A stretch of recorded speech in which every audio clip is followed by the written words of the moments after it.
Hey everyone, a warm welcome to all of you. I'm Nisha Khatwani, Community Manager at GAP and the moderator for this session. The topic for today's Gupshup is the changing role of business planners in the post-pandemic era. This virtual event has been organized by GAP, the Global Association for Planning and Strategy Professionals. Joining us today is Deepak Vazirani, a senior supply chain professional, a startup advisor, and industry speaker with over 20 years of experience in planning and SNOP, manufacturing, distribution, and logistics. Having worked with brands such as Asian Paints, Marico, Abbott, Danone, and most recently Diversey, he enjoys problem solving, managing complex projects in cross functional teams, which has helped him land great roles in some of the best Indian and MNCs during the last 2 decades. Today, during the session, Deepak will give us insights on the changing role of business planners, changes in demand planning, supply planning, and how one can better it during this time, macro level changes that are driving changes in the micro level, the rollout of e-commerce and other technology advancement. Before I hand over the floor to Deepak, I want to mention this will be a recorded session so our members can watch it at leisure. Also, the purpose of these talks is to foster learning. So request everyone to share their views, opinions, and questions at the end of the talk, or you could drop it in the chat box below.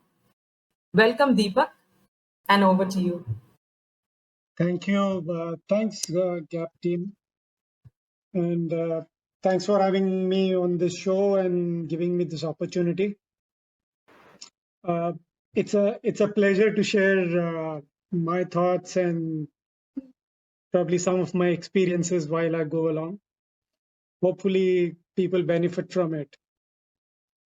What I can do is, share a small presentation on this and maybe some of my thoughts there, and we just pick it up from there.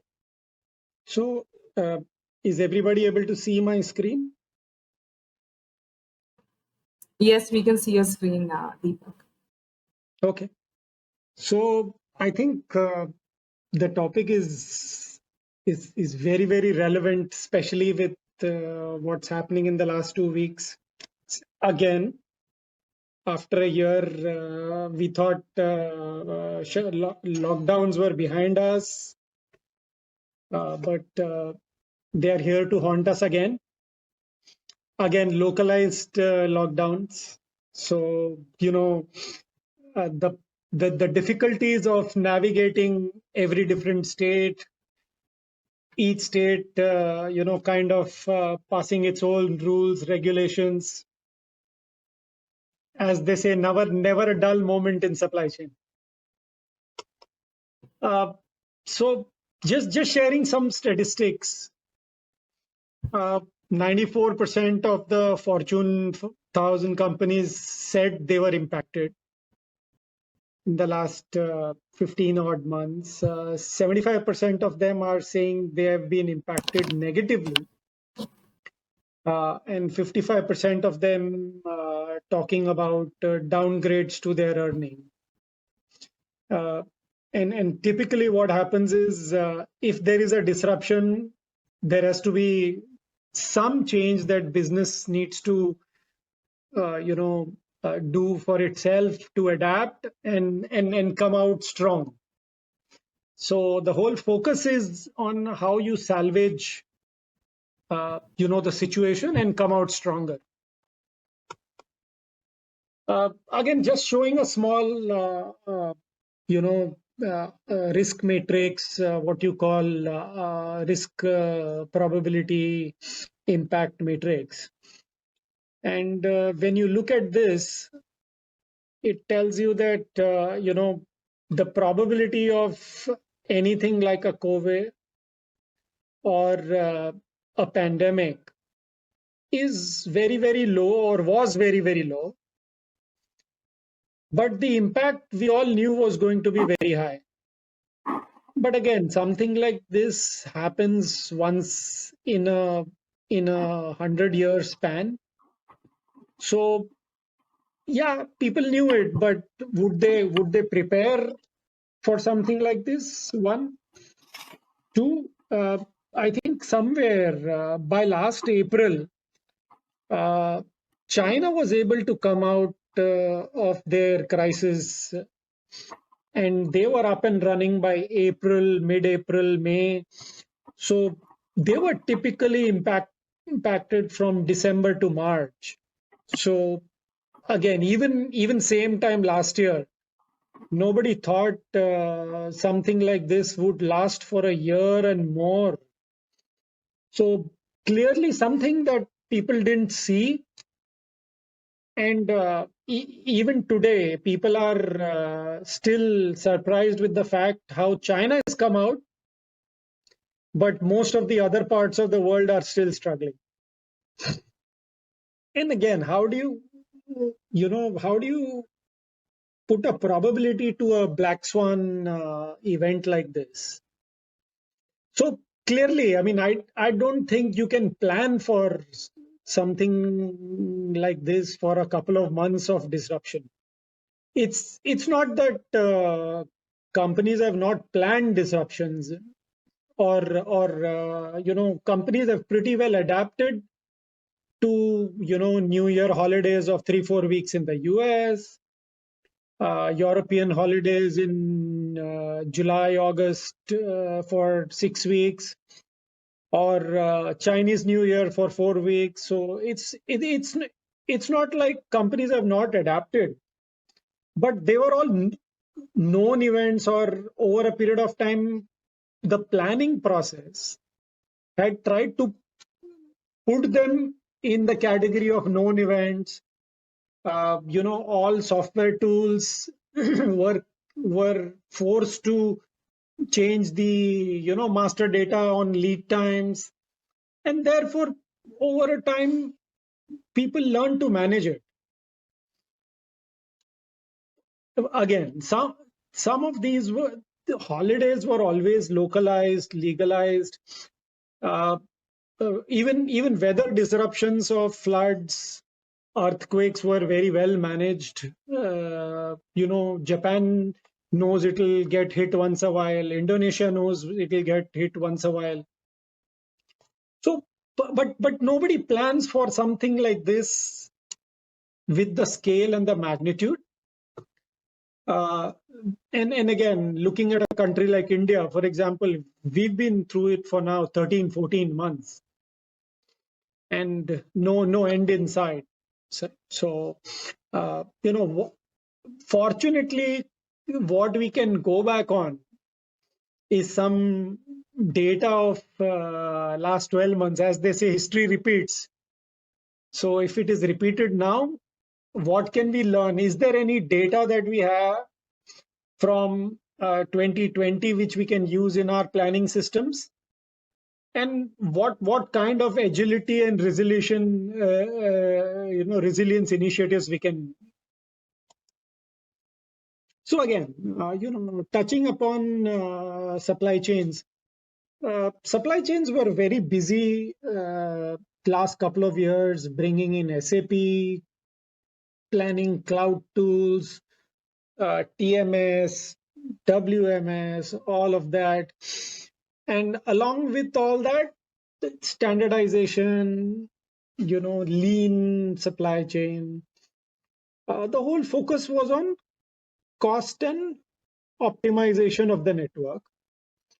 And in the last 1 or 2, 3 years, it's been about how to bring in tech in the whole supply chain space, whether it is AI, or the whole GPS visibility on transportation, or whether it is in selective industries bringing in blockchains.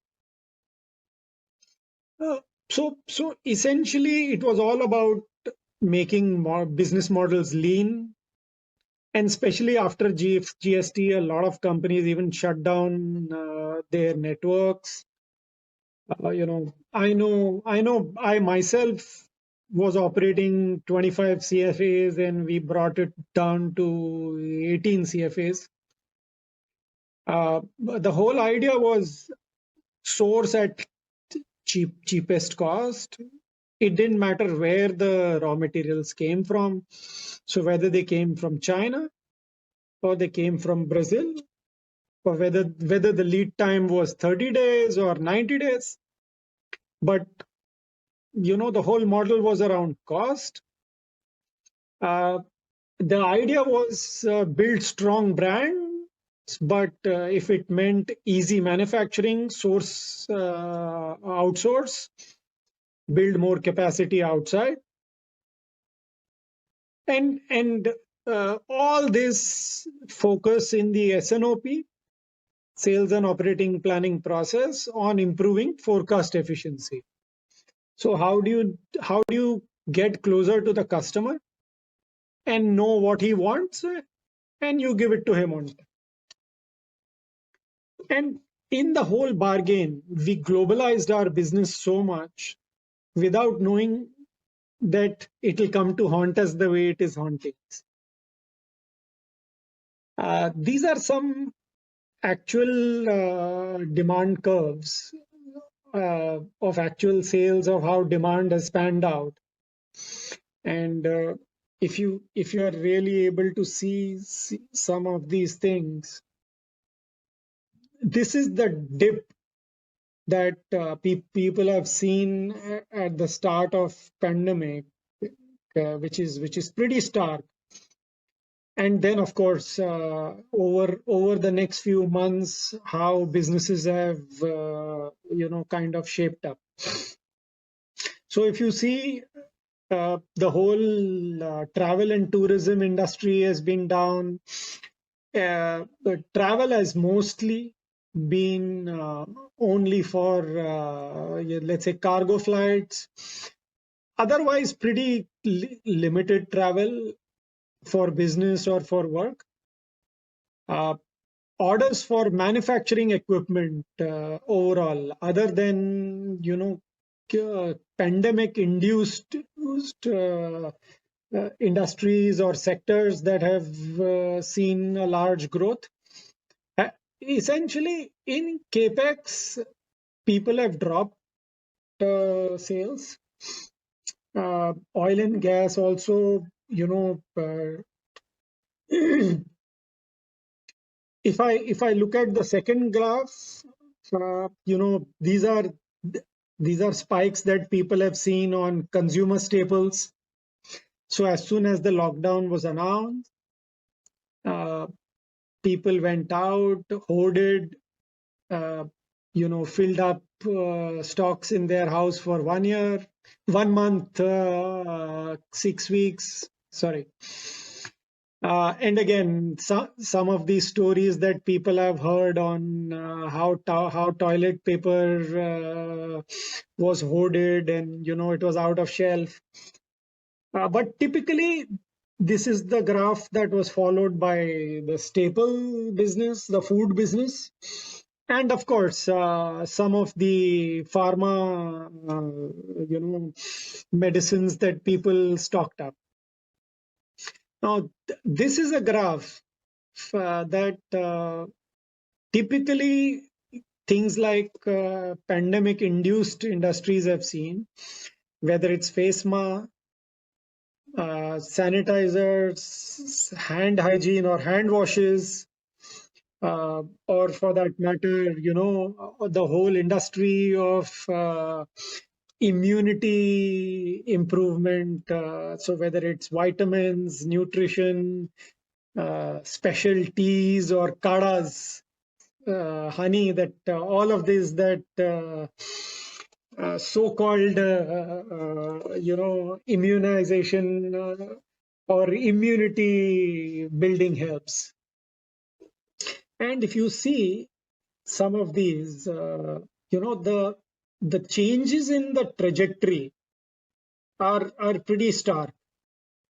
So other than the fact that industries like pharma, or again, pharma has been badly impacted, but on the positive side, it's had to cope up with what has been going on, and again, India is significantly benefited. Some of these arrows uh, would have been very, very difficult for demand planners to predict, especially having seen this and these kind of changes. And the whole uncertainty ahead makes the life of a demand planner, or for that matter the entire planning and supply chain teams, more difficult. If you look at a typical planning process, most of it revolved around the SNOP process, the sales and operating planning process. And the whole thing has been about a medium term kind of a plan. So the whole focus on SNOP was looking beyond 2-3 months, up to a year for that matter, AOP for that matter, or annual operating plan, or in good globalized organizations, looking at 3 to 18 months, 3 to 24 months. Typically, that was the whole focus, because we believed that what we could impact, suppose there were new products we could bring, or suppose there were new promotions we could run, or there are new innovations we could do. They would typically take 2-3 months to come in, make an impact, or even a good marketing strategy. Suddenly, there is a lot of talk of S&OE, which is sales and operations execution. Now, the whole planning has shifted to hardcore execution. So while the SNOP always talked about the month plan, the month execution, how the quarters looked like, and the gap month on month, all those discussions. The new focus is SNOE. And what SNOE does is talk about execution at a daily, weekly level. So what it does is you talk about KPIs like OTIF, forecast accuracy, capacity utilization, production adherence, order cycle time. So suppose your order came in today and your agreed time to service is 48 hours or 72 hours. Were you able to do it on time? And typically at a weekly level, you are able to see it far more closely and in a more granular way. Otherwise, some of these things were being seen at a fortnightly basis or a monthly basis, where many of these things sometimes would get lost.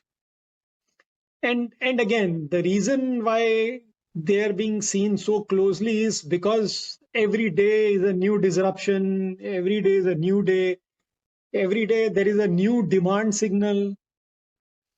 So typically, the KPIs that get looked at are stock availability. On a weekly basis, companies are looking at lost sales. Again, from a sales perspective, what is getting looked at is what is the change in demand. And usually targets are monthly. Deliverables are monthly. You have a month plan, and therefore it was never needed to go down to such a micro weekly level to see what was happening. But because of the pandemic, things changing every day, Look at the last 7-15 days. The kind of change is coming every day. Every state is today having its own times where it is keeping only essentials open. A lot of states in the last 1-2 weeks have completely stopped anything beyond non-essential. Now these are all shocks, right? Suddenly, if Maruti dealers are not open because it is not essential, uh, dealers are not open, and therefore there are no sales happening, there are no deliveries happening, and therefore why does the factory need to produce anymore? And even if it produces, where does it ship out? I mean, dealers are not open to accept. So that is the reason why the whole SNOE process has become so important today. And essentially, in the whole SNOP cycle, what it does is it matches the demand to the supply and looks at the gaps. Uh, Ideally, you would want to service the entire demand when it is, because every day again is a new day. So, so essentially, stock availability is the key, and it focuses a lot on what's happening in the back end. So, do you have capacity available with you? If you needed to suddenly ramp up your production, would it be possible for you? Not. Again, hardcore execution on commitment. So if the factory said it will produce 500 cars this week, did it actually deliver 500? Did it fall short? Was it able to execute its commitment? If it fell short, why did it fall short? So all of that, and today the whole focus is purely execution, uh, rather than tactical or strategic tactical, which merge and smooth. Like I said, the whole focus is on the next 1 week to 12 weeks, which is essentially 3 months. Again, a lot of transportation issues that companies are facing, and therefore the whole planning team of demand, supply, distribution, and the sales team, which put together form the weekly SNOE process. In fact, in a lot of organizations, even the senior management wants visibility of this and has started to participate in the weekly SNOEs.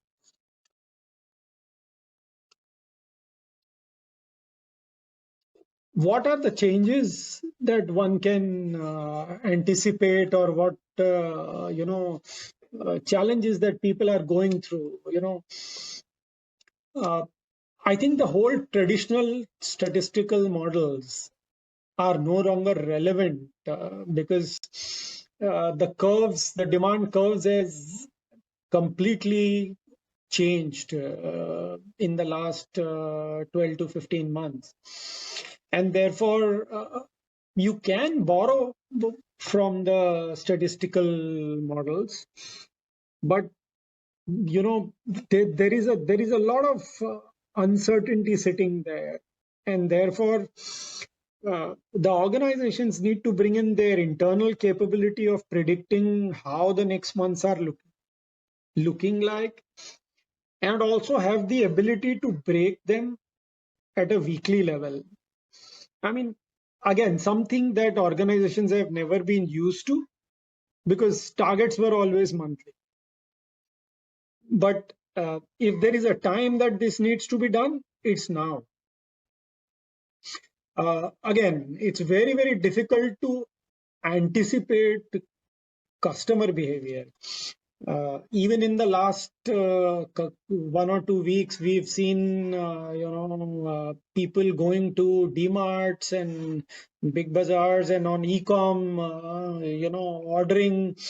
The moment government announced that essentials were only going to be allowed, suddenly people started buying everything as if they will not be available for the next 15 days. So so a lot of dynamics on the measures that the government is taking. uh, Again, plant closures, reopenings, a lot of factories have been impacted with their workers facing COVID challenges, absenteeism because of people not being well, separately lockdowns because of which people are having challenges to navigate borders. And with all this, the most important thing for demand planners is taking inputs from their sales team, their stakeholders, their customers. How do they work closely with them? And this is suddenly very, very different from what people were trying to do in the whole demand planning process. People were trying to bring in advanced analytics. They were they, there was 3 years, 5 years of data available. So the whole thought process was, why do we need manual interventions in the forecasts? There are why should people intervene? There is data. Let's go out and automate. Let's get a system driven forecast. And at max, that's what you need is a top up from your promotions team, or from your advertising campaigning team if they are doing special advertising, or any new product launches. But other than that, you would want the whole process automated. So suddenly, from a complete automation to a process where you just can't take anything from historic data. One, two, the last 12 months of data is also very erratic. I mean, you can always look at it, but you still need inputs from your team, because many businesses have recovered. So if people were at really impacted industries were at 50%, they are now at 70, 80%. So these inputs, especially at a SKU level, product level, have to actually come from the sales team and the stakeholder.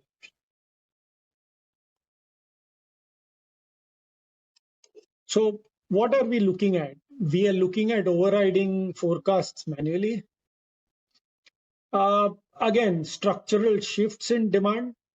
So therefore, the need for predictive demand. Uh, there is a significant shift in the whole customer, the way he's approaching his needs, and the channels that are servicing him. So for example, last April to June, new online new entrants on the online business, people who bought online for the first time between April 2020 to June 2020 jumped up by 40% in that one quarter alone. So I'm not talking about the number of deliveries that went up. I'm talking about the percentage of people who signed up. Separately, the number of deliveries that went up were probably 3x, 5x. And how does your business then cope up with the kind of changes in the SKUs, because the SKUs that the modern trade or e-com takes are quite different from the SKUs that typical GMGR shelf take. So till these inputs are actually given and passed on to the factory for manufacturing and further supplies, how do you predict something like? And we've seen some of these significant changes, looking at the number of online companies that have started to get the valuations that they are getting, or for that matter, baby purchases. If people have been reading today's article on Mama, and the kind of valuations it's getting, because people have significantly moved online for their purchases. So again, looking at these graphs, these are the light blue line is actually the real actual line. So if you had just followed the models, that the dark blue line is what your automated models would have given you. And if you look at the big difference that they would give you in this period and again this period. So this is what is the real pandemic induced change, and forecasting models cannot capture this. You will need to pass them on as manual input. And again, likewise, it can create a significant bullwhip effect. So if the government has shut down non-essentials, and if that has not passed on to your suppliers or to your factories, manufacturers, and if you have predicted a demand of X, and especially with the lockdown and shutdown of non-essentials, we might only have 20 or 30% of the original X that we planned. So from my inventory stocking point of view, or the orders that have been passed on to retailers, manufacturers, suppliers, that's a huge bullwhip. And if the weekly cycles don't correct it quickly, then you're looking at a significant excess inventory sitting with you. So this is what we spoke about. The time today is how do you get closer to the end customer? Also, how your supply chains can, show agility on lead times. Uh, it's also about how you do joint planning with your key customers. A lot of companies are advocating, joint advocacy to approach the government on what can be done in these situations, especially the fact that if the government is asking them to keep running their factories, the auto industry, for example, is doing joint advocacies on asking them if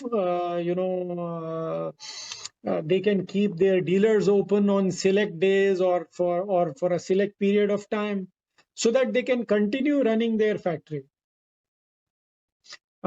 This is what we were speaking of. So the whole S&OP process is getting restructured. A small daily and a weekly core team with data analysts, demand planners, supply planners, and the sales team to look at what are the changes happening on the sales and the demand side every day. A weekly SNOE meeting to emphasize on the whole supply situation, monitoring the whole transportation situation, and ensure that the whole demand and supply process is synchronized. Again, the whole plan is do you want to go after a focused portfolio, or do you want to go after your fast movers?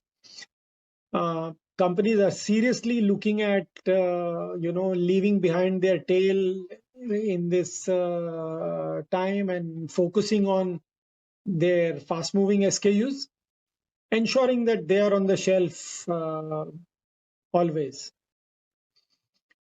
At least in this way, you can ensure the uncertainty on your major SKUs are taken care of.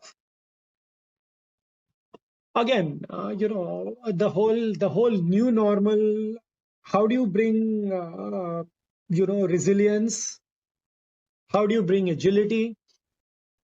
There's a lot of talk going on how chief supply chain officers and chief procurement officers and their teams, they need to work really closely, because historically procurement has always believed in the cheapest cost, whereas supply chain wants it in the fastest possible time. And today you don't know how situation changes in 3 days, 5 days, and therefore the whole operations team with procurement needs to work very, very closely in terms of shortening lead time. Again, the planning teams have, whether demand, supply, distribution, they've not been any less COVID warriors. They've been battling new scenarios every day, and this will continue for a period of time. This is what is required by the business teams today to do scenario planning more than ever, with so many disruptions, so many lockdowns. At least this gives a picture of how 2 or 3 scenarios play out, and for execution sometimes you may need to see a couple of scenarios before finally selecting one. The whole idea for supply planners has to be how they can manufacture close to the customer.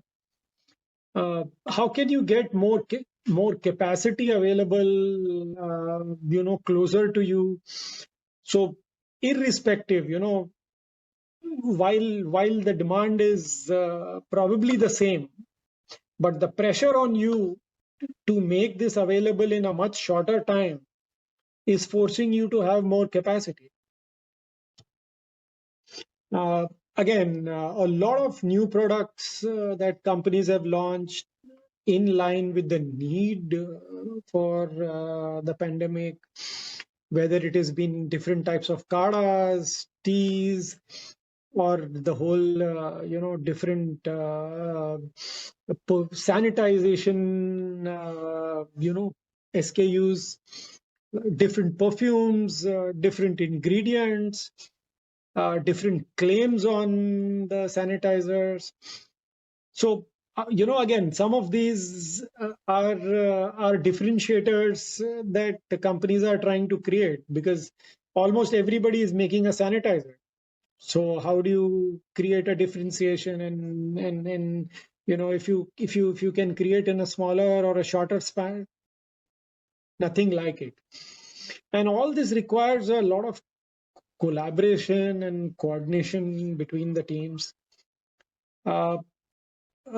Again, for some of these newer ranges that are being manufactured, the whole clarity on sales and marketing strategies. Where are these getting launched?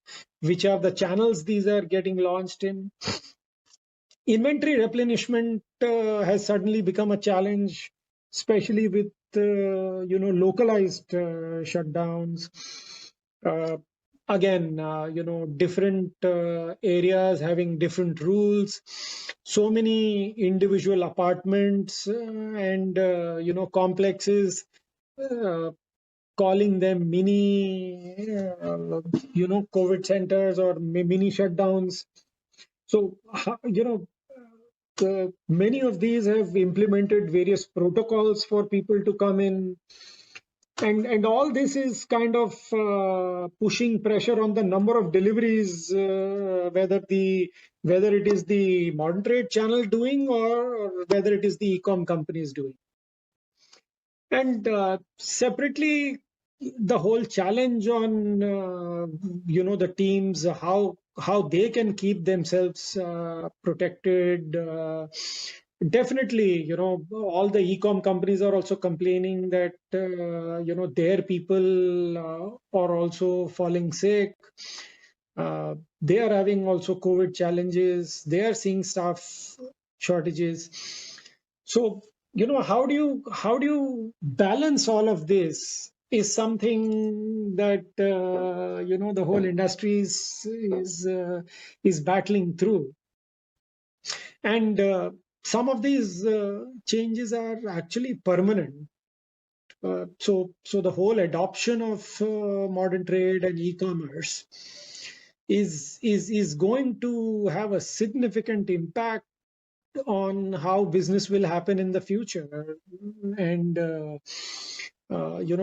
it is extremely important that this channel team gives the right inputs in terms of the business that is going to happen in the next few weeks, because e-commerce, modern trade put together at max contributed anywhere from 8 to 10% of the business.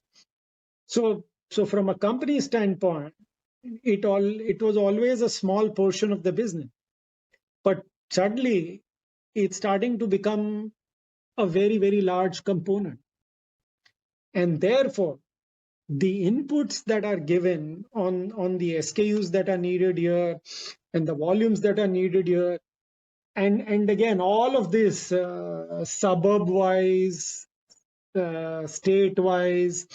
So how do you ensure a good forecast from a TSM, ASM, ZSM? Uh, and those are the challenges that I think we will continue to battle with till such time that we come out of the whole situation and we are able to, get to some level of steady state. And I think overall, this is what I had to say. And of course, happy to take questions. But for everybody, stay safe and stay healthy, stay well. If there are any questions, I can pick them up. Sure. Thank you so much, Deepak, for these absolutely great insights. We are now open to questions or any views that anyone might have. Hi, Deepak, Rishi here. Hi, Thank Rishi. you for doing this presentation for us. This is certainly one of the Thank you. best that we have seen in the gap. Absolutely. Very, very well explained, and I think you have left very little room for questions. The way you explained, you almost spoke about the pain that we are going through as planners, and day in day out, right? And struggling with data. So I Every think day is a new day. So absolutely. what happened yesterday, you Hmm. don't know whether it is the right baseline. Absolutely, and that's not a happy situation for the profession that relies so much on history, right? Right. So that's definitely a pain. So I not as much as questions, but I was keen to discuss a few things with you that I'm observing with the the brands that I'm working with. Uh, it's very interesting situation that I observed that with the say premium brands that cater to upper middle class and above, which are not say white collar job professionals who are their customers. The demand is very high actually of those products, partly because of the of the need, if it's in the technology space or or the leisure wares and stuff. Also, because in the past 12 to 14 months that they are living with this pandemic, the discretionary spending has been down, right? So savings are high, and so there is a good spending power there, and we see that the demand is pretty high. But it's a function of all these lockdowns that we are seeing, and that kind of disrupts it. So True, that and let's not forget, to an extent, shopping has always been a de-stressor. absolutely, and it is. And when you're locked up at home, you just want what the new term had come, revenge shopping. So you want to just vent it out. There are only limited things you can bring home, right? Yeah, absolutely, absolutely. The other side on the supply planning, I again observe very interesting situation, and that is a planner's dilemma today. Something that we've been facing with the clients is to purchase or not. So because there is uncertainty of demand, and especially in the last week or so, these or 2 weeks. There's this popping up of lockdown in different states, so we don't know whether that demand will be hit. On the other hand is the question of whether the supply will be hit, and so should we just procure now and keep, or should we make it and keep, because we don't know what would happen down the line, considering last year's scenario when raw materials were hit, imports were hit. So we that's the dilemma. We don't know about demand, and we don't know about supply, and if what is there, should we procure, and then we lock the working capital. So that's another thing which is very very See, unexplored in the past. this is what I was saying, which is why the whole daily, weekly process has become so important. Absolutely, yeah. Businesses have to synchronize demand and supply, and have to probably look at a few scenarios and pick a scenario and execute. I mean, the classical example that you were talking about, in today's scenarios, it is best for the supply planner, or for that matter, a production planner, to not to take his own decision. It ideally should be an aligned situation. So you can always decide that you will keep a 30-day stock. So if your stock is 30 days, and however you still have a production plan which is released, but you are seeing that sales is shut because of the lockdown, it's okay to ask whether you never know what the factory is going to go through after a week. So should we make, should we not make? Ideally, the decisions should be aligned decisions. That would be my comment, Rishi. Absolutely, Deepak, and I think I agree. It cannot be any one party's decision, because it has to be a collective call. It's basically mostly a calculated risk that you are taking over here. So and on a normal day, senior management would not get into this. Absolutely. But, Yes. but today the situation is such that small decisions have to be taken at that level, because they could be hard hitting. Yes. You produce another 15 days of stock, and suddenly you realize you don't have space to keep it. Yes. Yes, absolutely. And it's very unprecedented situation, but it's adding to an accelerated, years of experience in a short span of time on the scenarios. The other thing, Deepak, I observe as in terms of the roles of planner, and I wanted to take your views, is earlier as a profession, it was so data centric. It was so you at the desk you just sit and play with data all day long, and then have your interactions in the SNOP meetings. But I think as the data is becoming less important, especially historically, you work so much on overrides, as you mentioned, I also see planners playing a role of more of a facilitator, ownership of the what stock is there and ensuring that the demand is being planned. So coordinating with the teams like sales and So, marketing, so management. he will have to do, the demand planner will have to do everything now. He Yeah, will have, coordination. he was earlier only coordinating with the supply planner Mhm, and the sales team. mhm. But now he is also calling up the factory and checking if raw materials have reached or not. When is Yeah. he going to produce? Has it got shipped out or not? Now he's also talking to the logistics team when the trucks will be delivered. So this is going to be a multi-skilled role in the years to come. I see them reading And actually, orders. in the future, you would want a demand planner who has gone through production planning, supply planning, distribution planning, also had a small sales stint, and then become a demand planner so that he knows the whole chain. Yeah, I think a cross functional experiences become very very important. Those who don't have are getting it real time now because of no choice. So like you mentioned, that you have to coordinate. And I was mentioning, I see people reading the administrative orders, being shared on WhatsApp to understand the He needs to lockdown. interpret that too.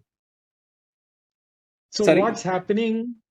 He needs to also learn to interpret that what is going to happen in a place like Gurgaon, or what is Mhm. going to happen in Baddi because his factory is located there. He will have to learn all of that. Yeah. So as a result, like again, what you mentioned, a lot of this is no. This is no more an event. In the past, it used to happen like there was a blip and unexplained spike or a trough in the data, and you say, okay, this is an event. Something happened abruptly for a certain time. But this is a structural change, as you were saying, so both in terms of the channel, the demand, the process itself. So we may have just shifted the entire process to a different ball game now, and everything that happened in the past is history. Most of it, I would imagine. See, is essentially anything in business is driven by uh, either you're not doing well or it's a disruption. When do you bring in change? If everything is going well, you don't try to tinker with it, right? True. It's only when times are tough, times are challenging, that you try to tinker with it. So I think these disruptions are bringing in the change that we are talking about. And this if you see the diagram that I'm showing here, Yeah, this actually, I wanted to ask you essentially, about that. So so yeah, it'd be so good so to it's all explain. about managing this, right? If this is your target, Hmm. and when targets don't happen, when numbers don't happen, you see it from pretty close, right? You don't see it from a distance. So it's Mm. all about going very very close and making sure all that happens. And I think we will lean on technology over a period of time to, and of course, since data is already there, it's just that we'll have to learn to use the data well. And we'll also have to be a little more intelligent in terms of understanding on ground situations. Yes. Yes. And work a lot on the communication skills. True. So that's going to be Stakeholder key. management. Yes. Yes. And there are lots of them now. True. So True. Very true. Go ahead, Rishi. yeah, so and these are the things that you presented so well, Deepak, that you almost covered everything. It just resonated with me a a lot. So thanks a lot. And I think this was a reaffirmation and to everybody who's listening to this about the need to also change and ourselves as a planning fraternity, because the future demands a different planner than the history had. So, and then your presentation really is, another testimony to that we should be ready. So, thanks a lot. Thanks, Rishi, for the discussion and questions. Yeah, just to build on what you all were discussing earlier, Deepak, is about the technology bit of it, right? Like, what is the criteria for evaluating emerging technologies such as blockchain and supply chain? And recently, I think IBM announced about its collaboration with Parley Products. Sort of having their hybrid cloud security and AI capabilities be part of letting Parley bring their products to market in volume. So could you just tell us a little bit about that?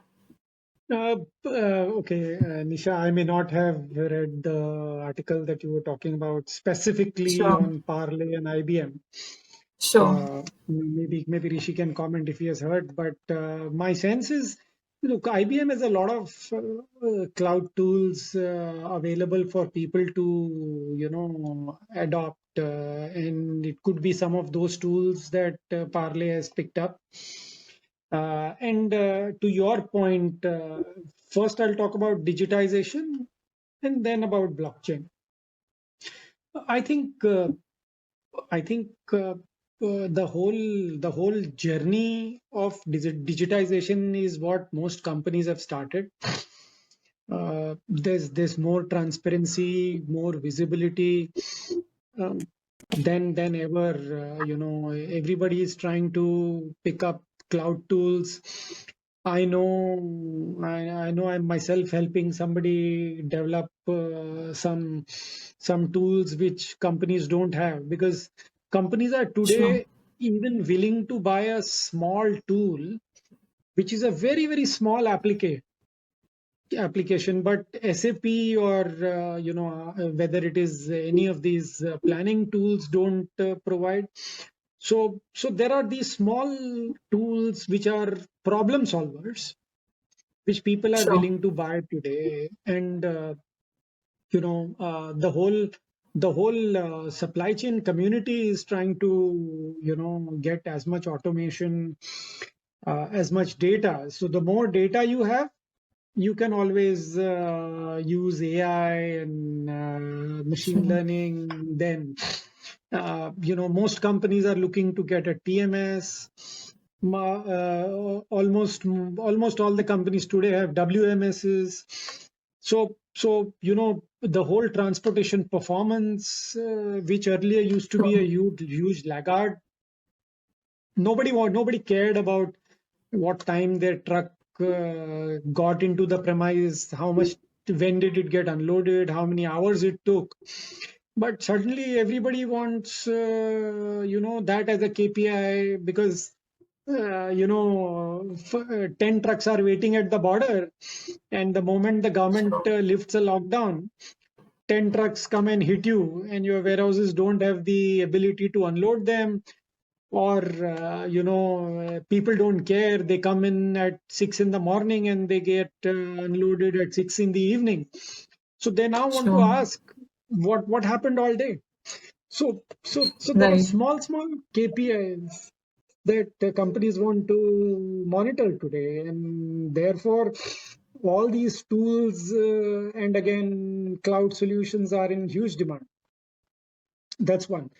On the Sure. blockchain piece, see, I have myself seen the need. So while blockchains have been, finance teams have been early adapters. You want to understand, the whole chain of money origin, and did you pay your suppliers, did you pay your customers.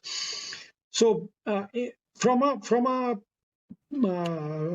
application point of view, I've seen blockchains starting to get used especially on the sourcing side. Right. So, for example, you want to manufacture ketchup, and you are buying, tomatoes from 3 suppliers, but they are coming from 20 different farms. So you want to know which tomatoes were used in which batch. And then, God forbid, something went wrong with one batch. You could easily isolate what happened. So let's say in your warehouse you have 100 batches sitting, and 5 batches of each of these different farms, but only one farm had a problem. Then you can separate out those 5 batches, and at least the 95 other batches can continue to do business as usual. So blockchain Sure. is seriously starting to get used there, and a lot of QSRs are starting to ask for the origin of their farm produce. In fact, people are going back to what kind of fertilizers were used on that tomato, what kind of seeds were used. Right. So yes, the whole track to understand. Okay, the tomatoes were bad, but what happened? Did we use the right seeds? Did we use Sure. pesticides wrongly? Any other parameters? Right. Sure. Thanks. Thanks, Deepak. Do we have any more? We'll take one last question, maybe. Anyone have anything to share? I think no, Anisha. Yeah. Yeah. Yeah. Just echoing on what Rishi said, absolutely insightful session, one of the best we've had at Gap. Deepak, thank you so much for taking the time and doing this for us. And we look forward to many more of these. Pleasure. Thank you. Thanks so Thank much. Thanks for you. having me. Yep, Thank team. you. Thanks, Thank Nisha. you. Yeah. Bye. Thanks everyone for joining in. Bye bye.